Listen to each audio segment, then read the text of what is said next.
Hello everyone, welcome back to our channel, and in today's video I will be showing you guys how you can use your nationwide online banking.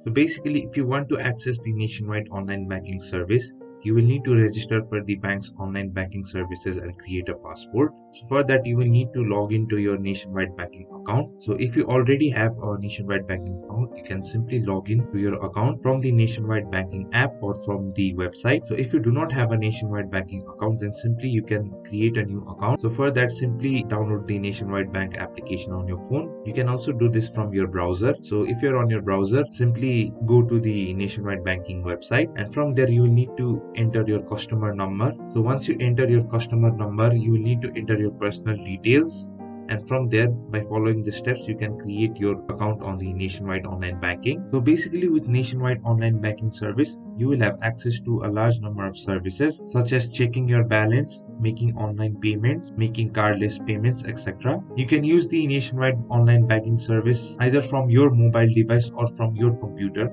You can use the nationwide online banking service to transfer money. You can access your bank accounts and you can change your bank account details. So basically, nationwide banking is a one-stop destination for all your online banking needs. So in this way, you can use your nationwide banking account. I hope this video was helpful, and if you have any queries, then please make sure to leave a comment down below. Thank you guys for watching, and we'll see you guys in the next video.